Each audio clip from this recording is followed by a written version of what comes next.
അതേ സൂര്യൻ്റെ നാട് എന്നറിയപ്പെടുന്ന ജപ്പാൻ ഇന്ന് ലോകരാജ്യങ്ങളിൽ ഏറ്റവും പ്രധാനപ്പെട്ട ഒരു രാജ്യമാണ്. രണ്ടാം ലോക മഹായുദ്ധത്തിന് ശേഷം 20-ാം നൂറ്റാണ്ടിൻ്റെ പകുതിയിൽ ഒരു ഫിനിക്സ് പക്ഷിയെപ്പോലെ ഉയർന്നു വന്ന് ശ്രദ്ധേയമായ വളർച്ച കൈവരിക്കാൻ ജപ്പാന് സാധിച്ചു.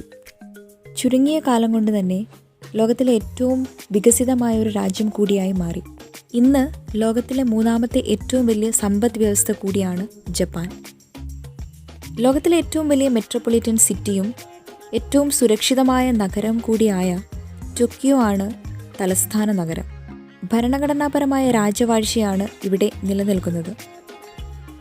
ലോകത്തിലെ ഏറ്റവും ആരോഗ്യമുള്ള രാജ്യങ്ങളിൽ മുൻപന്തിയിൽ തന്നെയാണ് ജപ്പാൻ.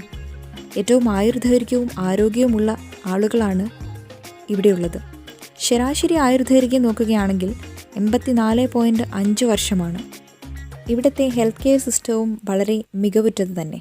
ചിട്ടയും സമയനിഷ്ഠയും കൃത്യമായി പാലിക്കുന്ന നാടുകൂടിയാണ് ജപ്പാൻ. വിദ്യാഭ്യാസത്തിൻ്റെ കാര്യത്തിലും ഏറ്റവും മുന്നിട്ട് നിൽക്കുന്നു. 99% സാക്ഷരതാ നിരക്ക്. ഇന്ന് ഏറ്റവും സുരക്ഷിതമായ ഒരു രാജ്യം കൂടിയാണ്.